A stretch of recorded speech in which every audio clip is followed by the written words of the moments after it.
د کونړ د مخابراتو او معلوماتي تکنالوجۍ ادارې مسولین د دې ولایت د ماڼوګې ولسوالۍ د لیچلام په سیمه کې د افغان ټیلیکام د مخابراتي او انټرنیټي پایې د چارو د بشپړېدو او فعالیت خبر ورکوي. دغه پایه چې موږ او تاسو دغه د اوس عملاً افتتاح کړله دا د ماڼوګې ولسوالۍ مربوط د لیچلام په سیمه کې ورغول شوه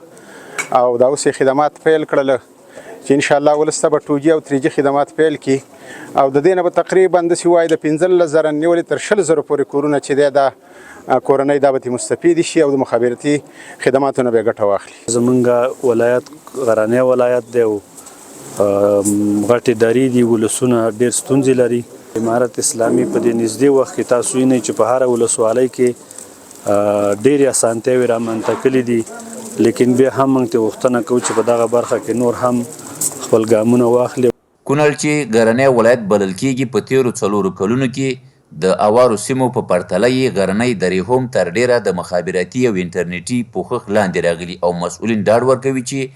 له مخابراتي او انټرنیټي خدمتونو بې برخې سیمې به هم ژر تر پوښښ لاندې راولي. کونړ ولایت یو غرنی ولایت دی او یقینا موږ افغان ټیلیکام شرکت غواړي چې په ټولو هغه ساحو کې چې مثلا هلته خدمات نه وي او خدمات ورسوي. اترا اداره هر وخت هڅه کړې ده چې د شارع چې دي د ولایتونو ترمنځ شاراګانې د پوښښ لاندې راولي. انشاءالله اترا اداره هر وخت هڅه کړې ده، اوس بیا هم هڅه کوي چې داسې سیمې پاتې نه شي چې هغه کې مخابراتي خدمتونه نه وي موجوده.